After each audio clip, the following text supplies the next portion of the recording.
Hey guys, welcome back to the Tournament Report with yours truly, Paul Reisman. Today we're going to be taking a look at the recent Uber series that was happening in Valencia, Spain. Let's dig in. This session brought to you by Odyssey Games for pre-orders and sealed product, CCG Prime for tons of singles and supplies, Cardo Doko for international rulers looking for product, and FOWLibrary.com for articles and wonderful deck lists. It's also brought to you by our guest lecturer patrons, Vite Ramen. Class is in session.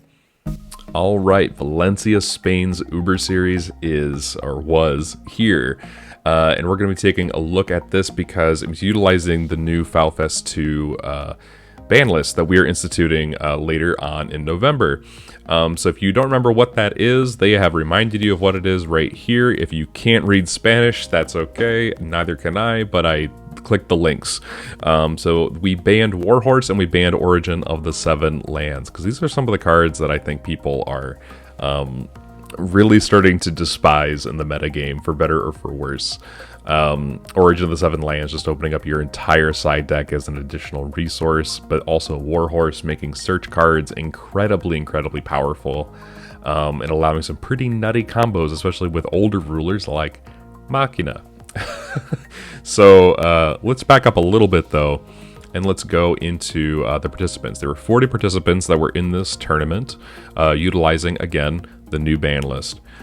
This is the ruler breakdown. We had 9 Falchion, 7 Asuka, 6 Zeus, 4 Aristella, 3 Vega, 2 Shiva, which I believe is going to be the Stone combo Shiva, 2 Wolfgang, an Alice, an Order Alice, excuse me, Faria from Alice Origins, Lumia, the Crimson Lotus, the Fated Rebirth here, Perfect Loki, and Welsard, the Progenitor of Magic. This is the Rune Loki that we had way back in New Valhalla, but it made a splash, so here we are.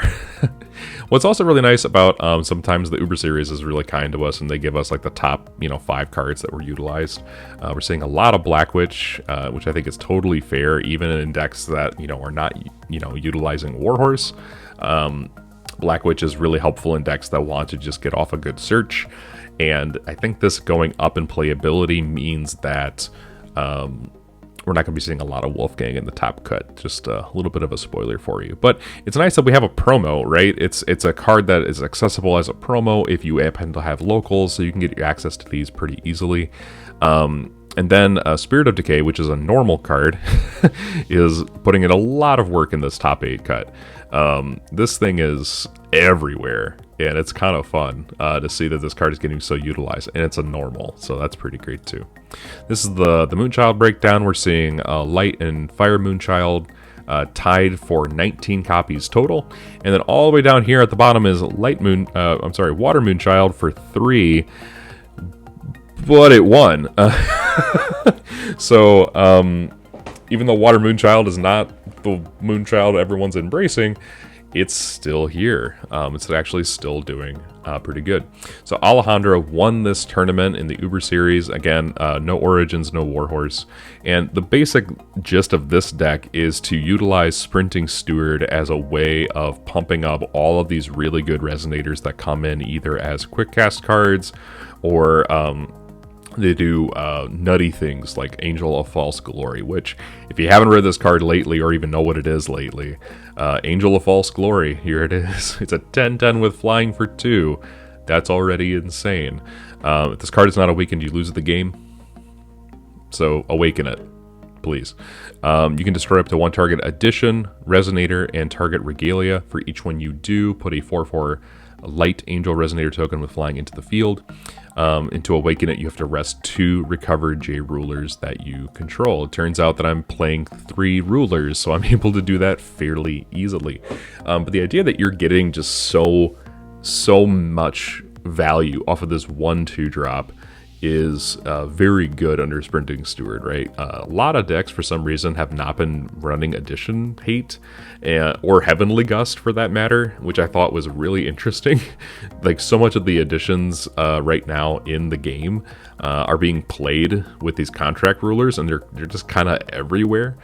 This is one of the few lists that is not running a ton of additions, so it's utilizing that to its advantage, and even so, not playing Heavenly Gust, but is playing some Addition Hate, which is nice to see. You get a lot of value off of that. Also, shoutouts to Falling Through the Cracks of Time, the ultimate horse stan cry thing that makes people cry. Even though you're not running horse, there's still like really good cards in this game that are 1-drops that just get shipped to the bottom of the deck. Your opponent's playing stuff onto the chase for 1 cost. You're like, cool.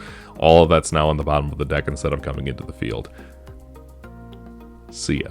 So Alejandro, interesting list. Very interested to see where Vega is going. Notably, no contracts here, but still a good deck overall. It won the Uber Series, so congratulations, buddy.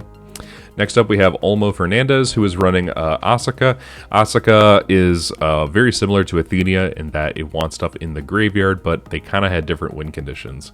So what you're going to be seeing here is the contract milling stuff into the graveyard, popping things on the field, and then if you have 7 or more cards, you get to flip over into End of Night, which is kind of a ridiculous mass revival card. So you can bring things back like Black Witch, which then triggers to get you a Black Witch, which then triggers to get you Pumpkin Witch, which then gives your field flying and swiftness. That's just one avenue you can go with this. You can bring back Reyes, you can bring back Spirits of Decay. The card is absolutely busted, and it's not up on the screen here because it's on the flip side of your contract spell, which is admittedly also very busted. So Olmo Fernandez is doing some pretty standard stuff. He's blending some of the Athenia support with this support. So he's running things like a Borozuki, Spirit of Decay. That's pretty standard for Athenia, but we're seeing it here as well. Borozuki is a really good card for this. It's basically Dark Alice Rabbit Princess, but in black, and it gets you a lot of value. It lets you see 3 cards as opposed to 2. On the initial draw, and you don't have to sack anything to get that extra value, which is nice. One card that's in here that is really fascinating is this, Ritual of Millennia. So old, it comes from Millennia of Ages, the most hated set in all of Force of Will's history, but it's getting a little bit of a spotlight here with Olmo's list. So anytime that you can choose a target resonator from a graveyard that was put into that zone from a field this turn and put it into its owner's field. So if it went to the graveyard, you can now bring it back. It's kind of interesting. It doesn't die to Farrer's spell, which is really nice. You can do some really fascinating things like pop things with your own contract, like your Spirits of Decay. You can bring them back, and if you happen to not get one of those back, you can Ritual Millennia them back into the field. It's an interesting tech choice. Not one that I was thinking, not even one that's in my core group of cards. I have a whole group of cards that I keep together for deck building, and this is not one of those cards I think about too often, but Olmo thought of it, and it got him to second place probably, so I'm not going to hate on that, right? But part of True Power is also in this list, right? And it can bring back Gyrians, it can bring back Griffins, it can bring back Sealed One-Eyed Dragons. There's a ton of stuff that this deck has a capability to do, and I just appreciate that it's a really good expression of Asuka in general. So congratulations to Olmo for getting top 2. Next up we have Kike, who got 3rd place. This is an Asuka list that takes a little bit of a different approach. It's playing things like Keep the Faith. It's also playing things like Prisia, which has not been seeing a lot of play lately. But it's still playing things like Spirit of Decay, Borozuki, obviously the contracts, Black Witch. And Kike is opting to run things like Feathsing and Lorites. And bringing those back with Keep the Faith in order to make that happen. I think that's a really good synergy to see. Keep the Faith is one of the best cards, I think, from Dual Cluster for sure. It's one of the best cards that we got in that entire cluster. And so really, really great for that. And then Death Gaze, which I think is also a really good card that we got that we've seen absolutely nobody play, but it's so good. Anytime that you hit a resonator with this card, it instantly costs 1 more, plus it's gone from their hand, which is really helpful.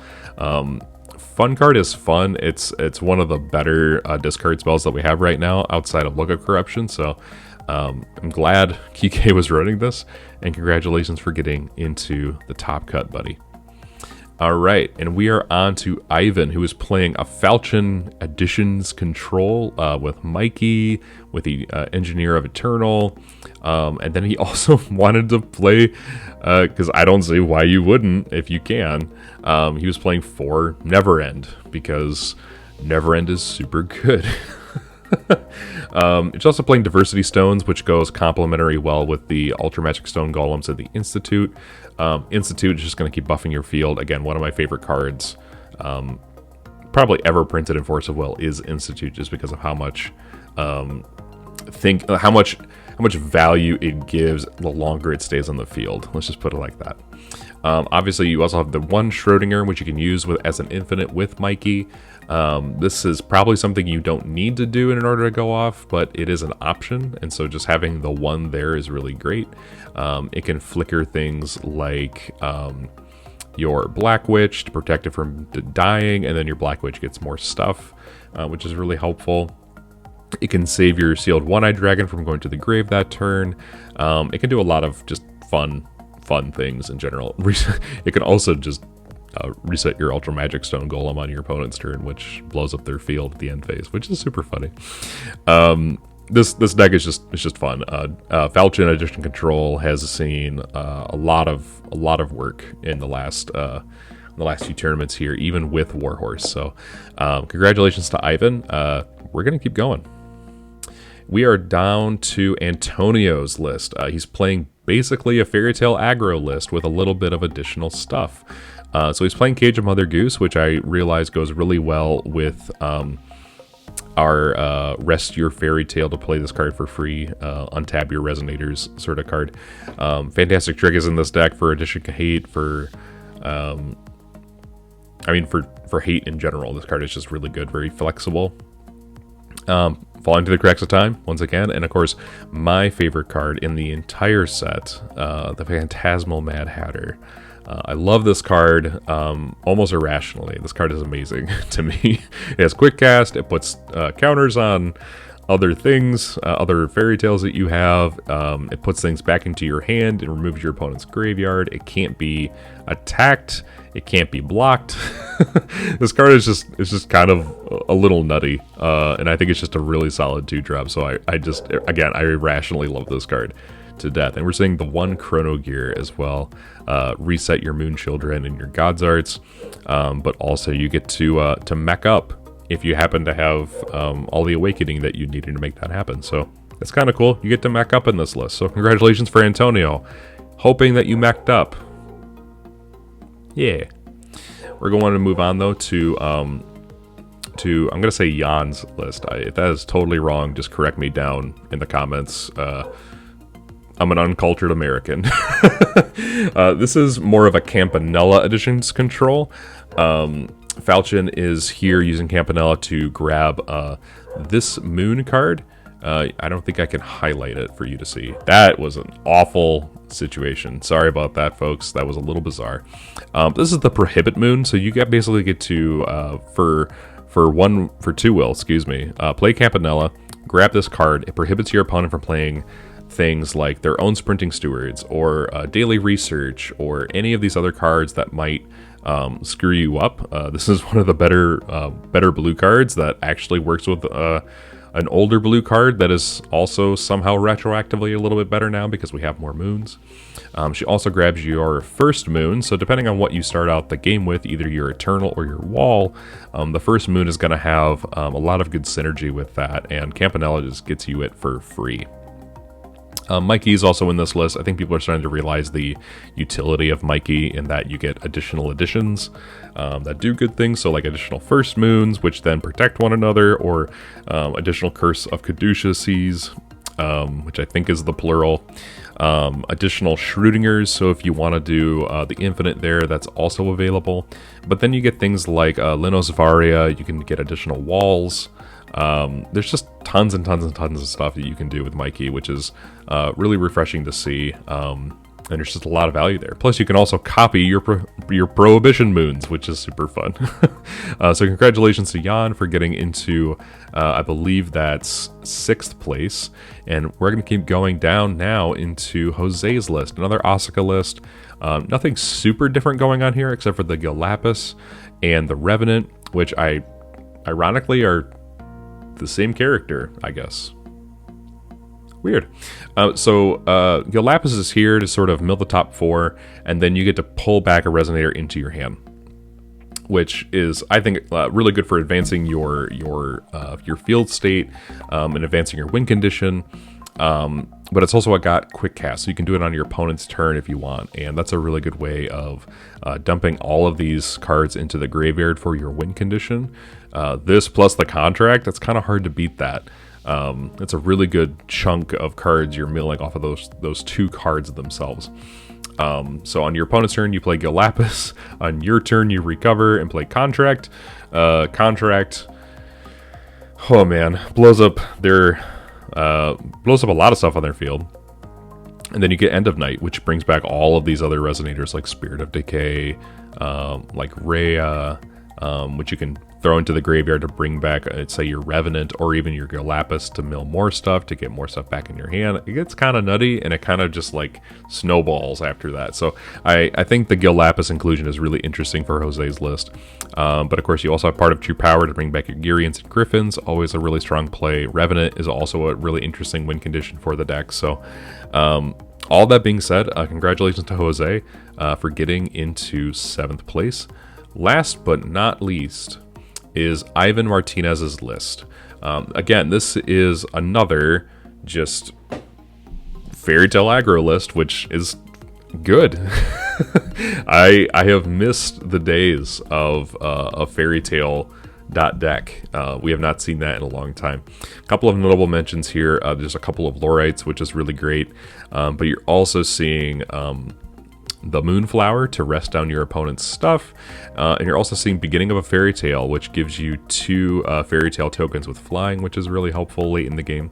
You're seeing Sprinting Steward as well, which is going to go really well with those token cards. And then last but not least is the last Secret Sword to deal that finishing blow. Of course, you have Engineer of Eternal if you want to be doing, additional things with your additions.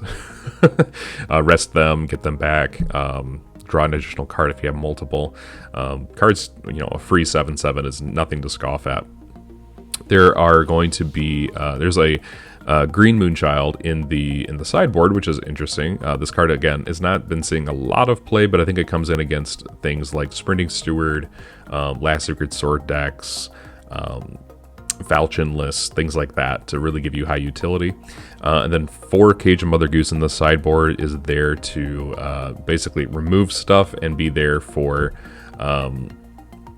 your Fairy Tale combo piece, Start to the Fairy Tales, and your Eternal, so you get more value off of it in the long run. So that is the top 8, guys. But I said last but not least, but honestly, we have an honorable mention here, citing Isis for no particular reason, because you don't have runes. But we do have, for the first time, a list that almost got into the top 8. And that is Lumia, Saint of the Crimson Lotus. So this lady, a fan favorite for a very long time, is super fun. So on its front side, you have the ability to flicker anything that is rested on your end step, and it comes back into the field, which lets you to reset, enter effects, etc. But if you happen to be on this side, you get this really fun thing where if you attack, you remove a target resonator from the game and then put it into its owner's field rested. So this deck is including things like Rayman, member of the 12 Sacred Knights, which when this card leaves the field, recover a J-Ruler you control, draw a card. Well, every time I recover this and attack with it, I get to flicker this.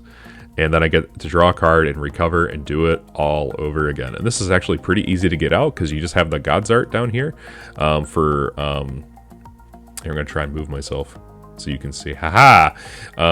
For the 1 Light Will, you just get to put this card from your hand into the field, which is super, super helpful. So the deck in and of itself is running that combo. It's running 4 Raymond as well as Lumia. It's also running really good aggro things like Pierre, which is, seeing a little bit more play, which is really great. It's seeing Black Witch, Sealed One-Eye Dragon again for that high utility. It's playing Lucifers to play with life totals. But ultimately, this is the main core win condition of the deck, and it's fairly cheap to do.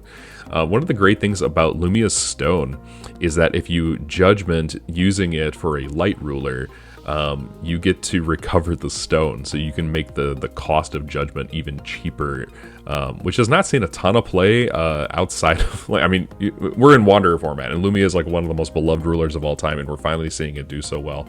But this particular stone has not seen play. Even in the past, it was kind of iffy if we were going to see this stone or not. But in this particular list, super good.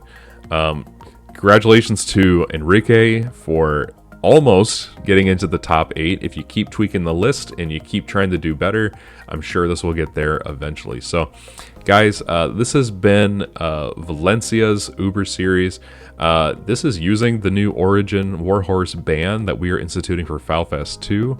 Tell me what you think down in the comment section down below. Do you like the diversity of the list? Do you like that we're seeing more contract rulers in this top cut? Seeing things that don't necessarily need the contract in order for you to win.